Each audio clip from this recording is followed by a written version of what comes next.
Hi everyone, Tug here, and today we're going to be doing another installment of Reading Time with Tug. This time for Le Fay, we will be reading Sir Orfeo.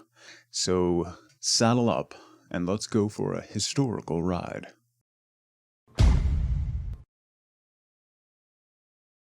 We read oft and find it writ, as ancient clerks give us to wit. The lays of harpers sung of old, of many a diverse matter told. Some sang of bliss, some heaviness, and some of joy and gladsomeness. Of treason some, and some of guile, of happenings strange that chanced a while, of knightly deeds of ribaldry, and some they tell of fairy. But all themes that men approve, methinks the most they be of Louvre. In Britain first these lays were wrought, there they were made, and thence were brought. They told of venturous deeds and days, whereof the Britons made their lays. And they heard a story told, of wondrous hap that chanced of old. They took their harp withouten fail, made them lay, and named the tale. And of the deeds and that thus befell, a part, not all, is mine to tell. So hearken, lordings, true and leal, a tale of Orfeo's woe and weal. This Orfeo, he was king with crown, a mighty lord of high renown, a stalwart man and hardy too, courteous and free of hand also. His parents might their lineage trace to Pluto and to Juno's race, who, for their marvels manifold, were held as gods in days of old. Now chief of all the arts that be, Sir Orfeo loved good minstrelsy. He honored much the harper's skill, and harbored them of right good will. Himself upon the harp would play, and set thereto his mind alway. Till such his skill, that far or near, no better harper might ye hear. For never man of woman born, although for sorrow all forlorn, but an he heard Sir Orfeo play, forgot his heaviness straightway, and deemed himself in paradise for joy of such sweet melodies. In Tracen's Orfeo held his court, a city strong, a goodly fort, and with him reigned his queen so fair, Dame Herodias beyond compare. The fairest lady, so I read, that ever ware this mortal weed, so full of love and gentleness, that none might tell her goodliness.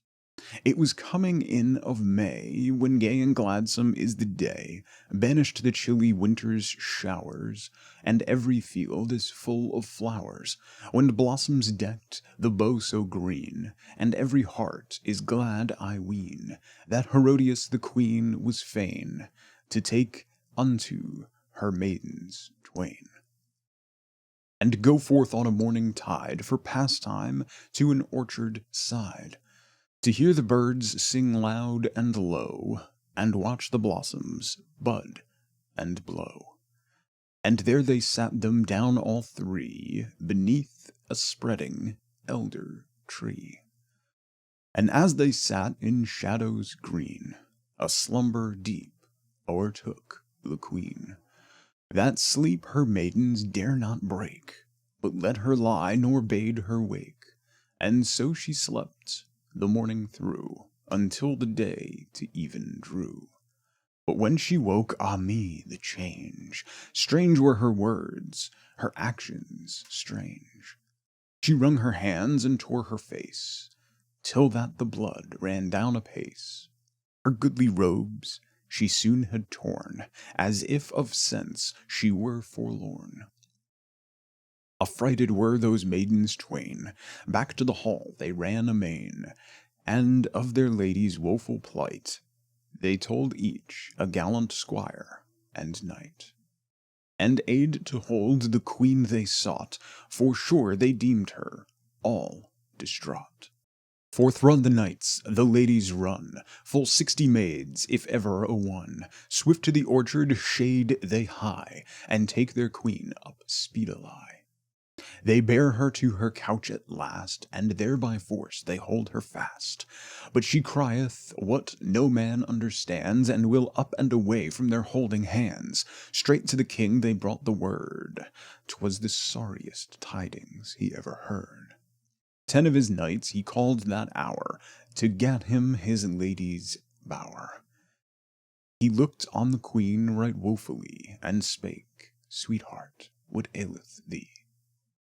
Wast ever wont to be so still, and now thou criest wondrous shrill? Thy flesh, but not now so soft and white, hast torn with thy nails a doleful sight. Thy face this morn so rosy red is pale and wan as thou wert dead. Alack and alas, for thy fingers small, bloody they are, and white withal. And thine eyes, so lovesome and shining clear, are e'en a man's, whose foes draw near. Sweetheart, I prithee, hear my plaint. Cease for a while thy sore complaint, and say who hath wronged thee, when and how, and if never a man may help thee now. Still was the queen for a little space, while the bitter tears they flowed apace.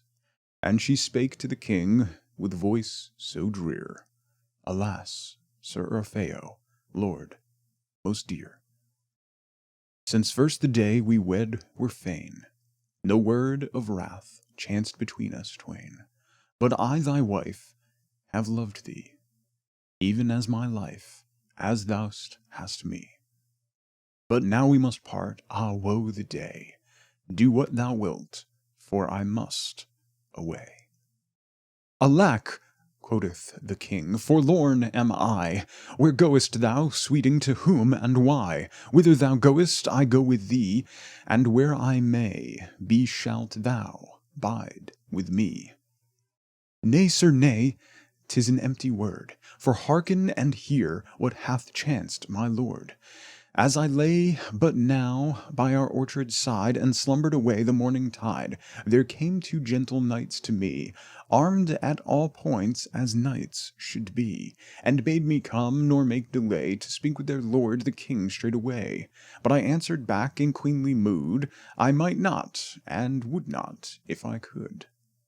They turned them about and fled amain, and swift came the king with all his train.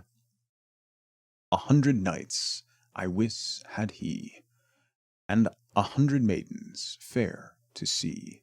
And each one rode a snow-white steed, and each was clad in snow-white weed. Of all the folk that mine eyes have seen, they were the fairest folk, I ween.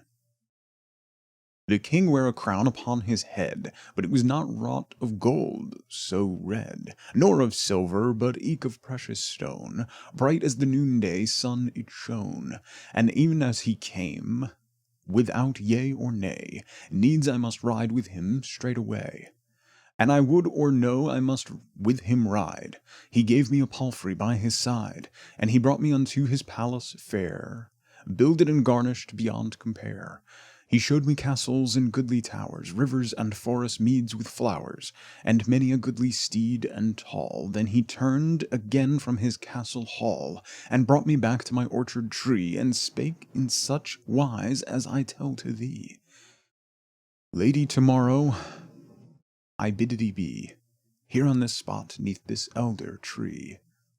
Hence shalt thou ride with me away, to dwell at my court for ever and aye.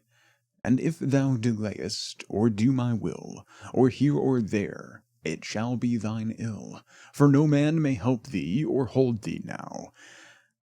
Did they tear thy limb from limb, I trow, for living or dying, or whole or torn, must thou ride with us tomorrow morn. "Alas," cried the king, "now woe is me, in sorry case methinks me be. For liar were I to lose my life, than thus to be robbed of my queen, my wife.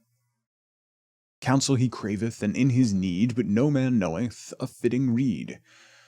'Tis the morrow's dawn, and with courage high Sir Orfeo arms him fittingly, and full 1,000 knights with him are girded for combat stout and grim.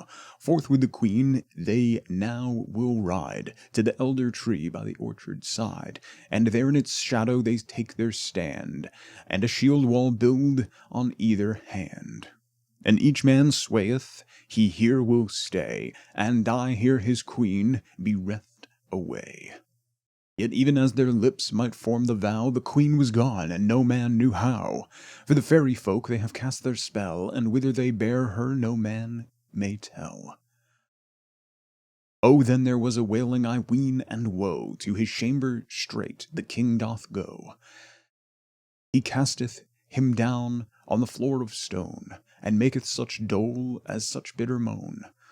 And well nigh he wept his life away, but counsellor aid was there none that day.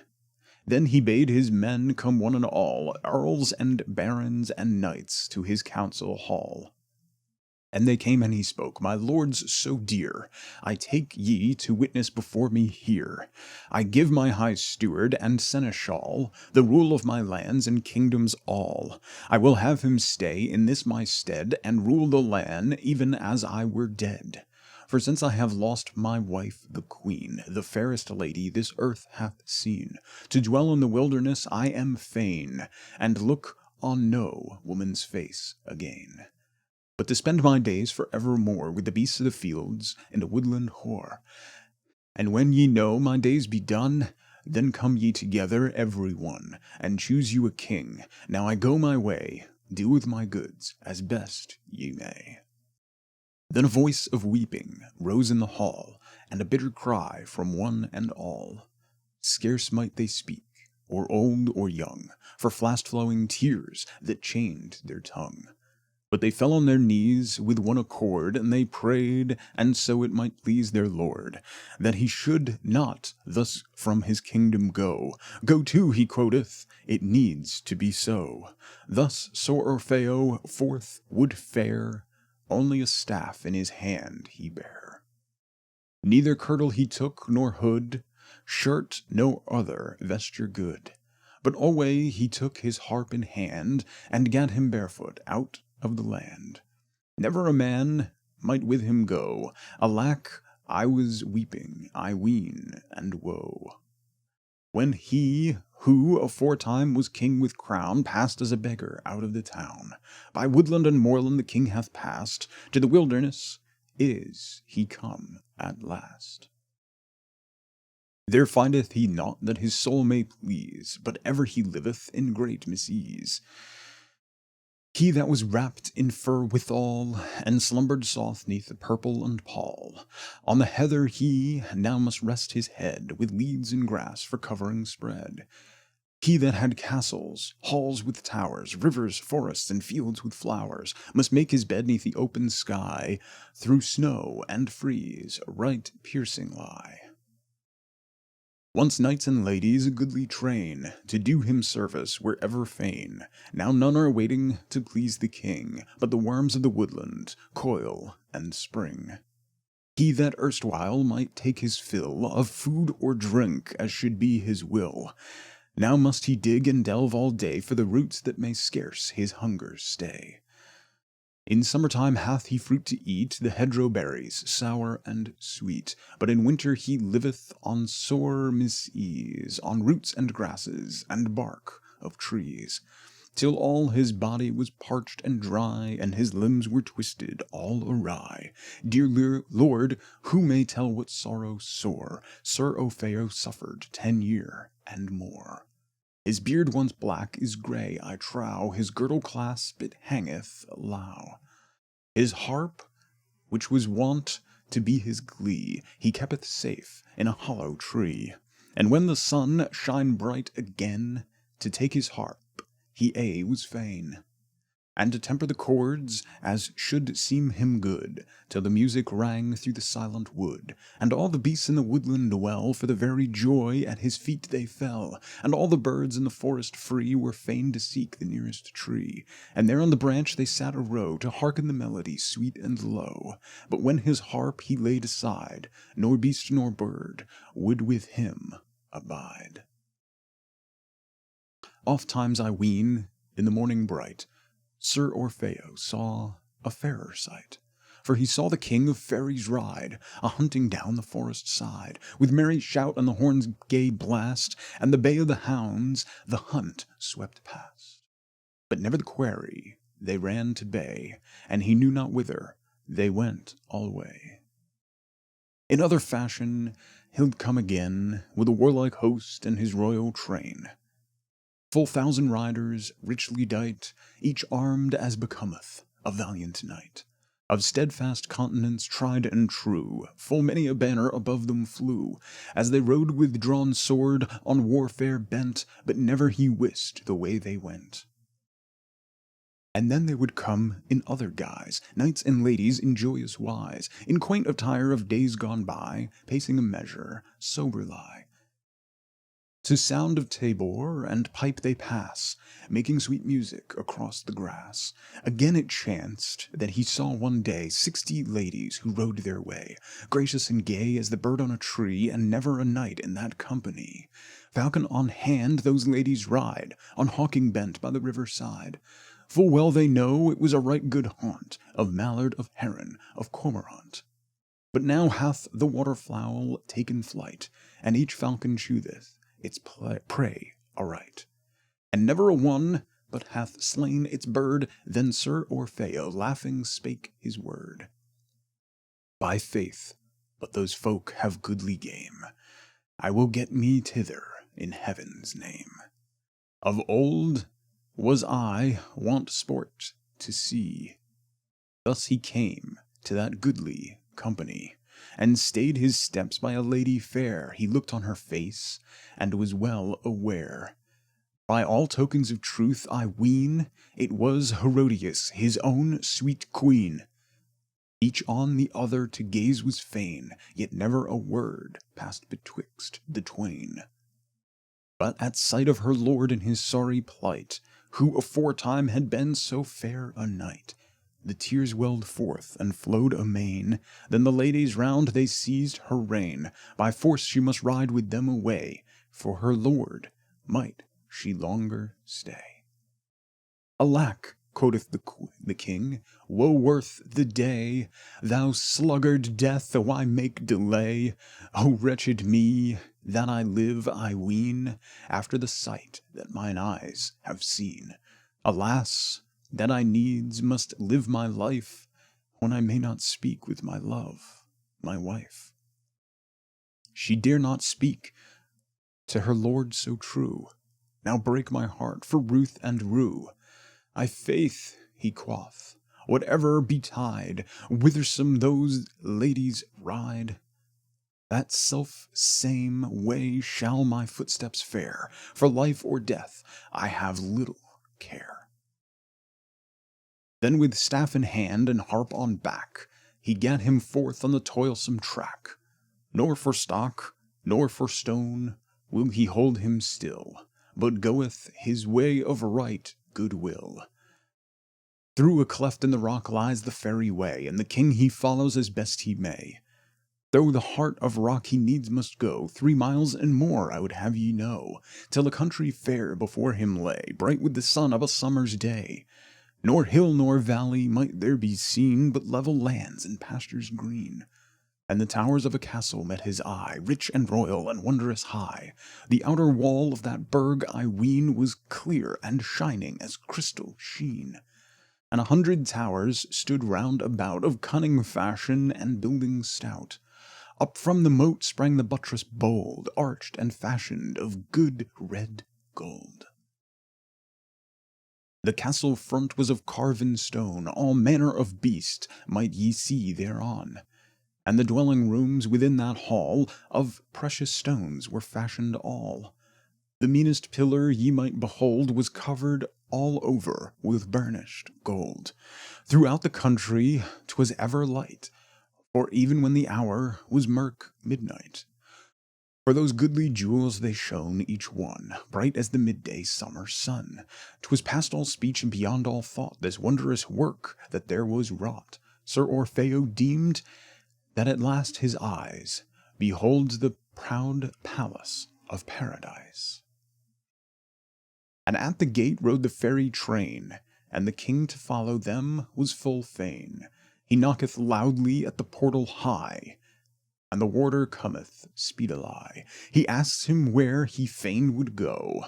A harper am I, quoth Sir Orfeo, and methinks, and thy lord would hearken me, I would solace his hours with minstrelsy. With that the porter made no ado, but gladly he let Sir Orfeo through. The king looked round him to left and right, and sooneth he beheld a fearsome sight.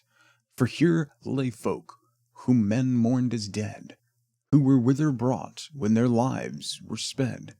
Even as they passed, so he saw them stand, headless and limbless on either hand.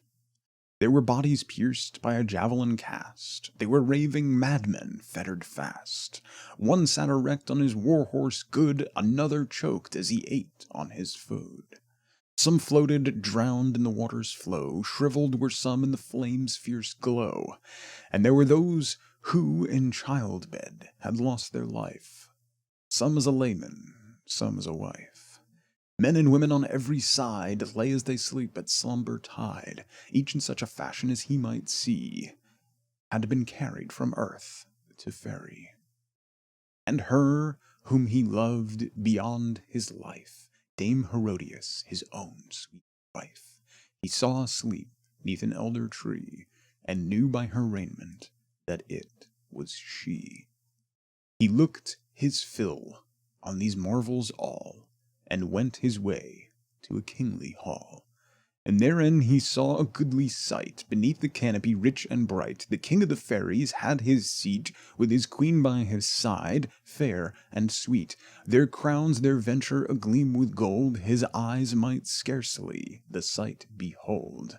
Sir Orfeo gazed for a little space, then he kneeled on his knees before the dais. "O king," he said, "and it were thy will, as minstrel I gladly would show my skill."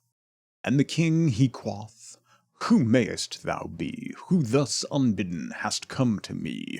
I called thee not unto this my court, no man of mine hath thee hither brought. For never I ween, since my reign began, have I found so foolish and fey a man, who found his way unto this my home, save that I bade him hither come." "Lord," quoth Sir Orfeo, "know for sure that I am naught but a minstrel poor, and even as this minstrel's manner is, I seek out castles and palaces. Though never a welcome our portion be, yet needs we must proffer our minstrelsy." Then he took his harp so sweet of tone, and he sat him down before the throne, and he tuned the strings as well he knew, so sweet were the sounds that he from them drew, that no man within the palace bound, but sped swift-foot as he heard the sound, and down they lay around his feet, the melody seemeth to them so sweet. The king he hearkens and holds them still, hearing the music of right good will, and the gentle queen, she was glad and gay, such a comfort was theirs from the minstrel's lay. When he had finished his minstrelsy, out spoke the monarch of Faery.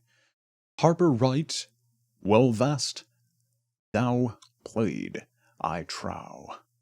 Whatever thou wilt, thou mayst ask me now. I am minded in royal wise to pay, so what is thy will, now harper, say?" Quoth Sir Orfeo, "Sire, I would pray of thee one thing alone, that thou give to me, that fair lady who is sleeping now beneath the shade of the elder bough." "Nay," quoth the king, "'twere an ill-matched pair, did I send thee forth with that dame so fair. For never a charm doth the lady lack, for thou art withered, and lean, and black. 'Twere a loathly thing, it seemeth me, to send her forth in such company. Sire, quoth Sir Orfeo, gentle king, to my mind it seemeth a fouler thing, to belie a word, to forswear an oath. Sire, thou didst promise, nothing loth. That which I asked, I should have of thee, and that promise thou must keep to me. Then spake the king, since the thing be so, take that lady fair by her hand and go, and may bliss and blessing with ye dwell. Then he kneeled down and thanked him well. Sir Orfeo took his wife by hand, and he gat him swiftly from the fairy land. Out of the palace he took his way by the self same road he had come that day, and he never stayed till again he stood before the walls of that city good, where aforetime as king he wear the crown, but no man knew him in all that town. But a little way from the gate they go, ere they come to a dwelling poor and low, and Sir Orfeo deemed they would harbour there, for more he would know, ere herald further fare. So he prayed, as a minstrel wan and worn, they would shelter him and his wife till morn. Then he asked his host, who was ruler there, and who was king of that country fair. And the beggar answered him word for word, and told him the tale as ye even heard. How 10 years agone, in the month of May, their queen was by the fairies stolen away, and in exile their king had wandered forth, but none knew whither, nor south, nor north. And the steward since then the land did hold, and many another tale he told. When the morrow came, and 'twas high noontide, the king bade his wife in the hut abide. And he clad himself in the beggar's gown, and harp in hand he sought the town. And he gat him into that city good, that all men might see him, and they would. Earl and baron and lady bright stared agape at the wondrous sight. Was ever, they cried, such marvel known? The man is by hair as by moss overgrown. Look how his beard hangeth to his knee, 'tis even if he were a walking tree. Then as to the palace his way was set, in the city street the steward he met, and he cried aloud, Sir Steward, I pray that thou have mercy on me this day. I am a harper of heathenese, help me in this my sore distress. And the steward he quoth, now come with me, all that I have I will share with thee. Every good harper is welcome here, for Sir Orfeo's sake, my lord most dear. The steward he sat him down on the board, with many a noble knight and lord. All kinds of music had they, I trow, of trumpet and tabor, of harp enow. And in the hall was no lack of melody. Sir Orfeo hearkened silently, and till all had done, he held him still. Then he took and tempered his harp with skill. And I think me no tongue of man may say how sweet the music he made that day. To hearken and hear each was one fain, but the steward he gazed on the harp again, and it seemed to him that he knew it well. Minstrel, he quoth, I beseech thee tell, whence hast thou harp, and who gave it thee? I pray that thou truly answer me. Lord, be quoth, afar from here, as I took my way through a desert drear, I found it in a valley dark and grim, a man by lions torn limb from limb. Wolves gnawed his bones with teeth so sharp, and beside the body I found this harp. Full 10 years ago it needs must be. Alas, cried the steward, now woe is me! 'Twas the corse of my lord Sir Orfeo. Ah, wretched me! What shall I do? If so good a lord I am left forlorn, methinks 'twas best I had never been born. Ah, woe that for him such a lot was cast, and so foul a death he must die at last. And with that the steward he swooning fell, but the lords they comfort him right well. For no man so sad who draweth breath, but finding healing at last in death. By all these tokens Sir Orfeo knew, a loyal man was his steward true, one who loved his lord, nor his pledge would break. Then up he stood, and on this wise spake, Hearken, I pray thee, steward, my word.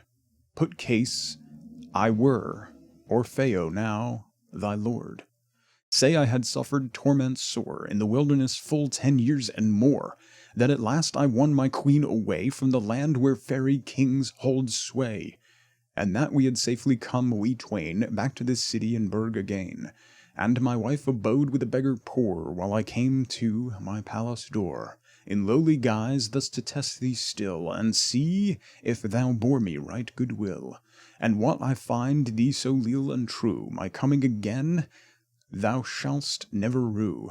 Verily, and indeed, without yea or nay, the throne should be thine when I passed away. But if news of my death had been joy to thee, thou hast passed from this house right speedily. Then never a man at the castle board, but knew that this was indeed their lord. The steward right well his master knew, over and over the board he threw, at Sir Orfeo's feet would fall, and so too the lordlings one and all, and they cry with one voice till the rafters ring, Thou art our lord, sire, and king.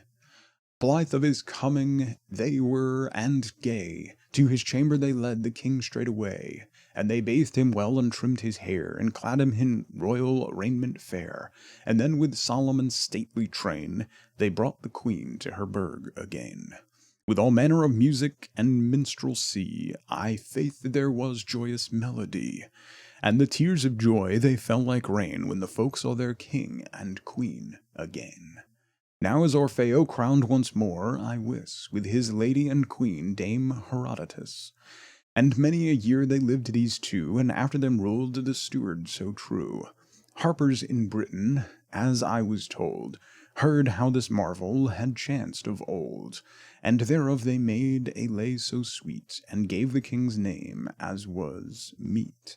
Sir Orfeo thus the title stood, good are the words, the music good. Thus came Sir Orfeo out of his care, God grant us all as well to fare. And that is the conclusion of Sir Orfeo. I hoped you enjoyed that installment of Reading Time with Tug. If you would like me to read something for you, you can spend some time in the channel and use your channel points to cash in Reading Time for Tug. So I hope you enjoyed that. If you did, make sure to like and subscribe to the channel for more of the same stuff. That's all I got. I hope you all have a fantastic rest of your day, whatever that day may be. And until next time, be good to each other.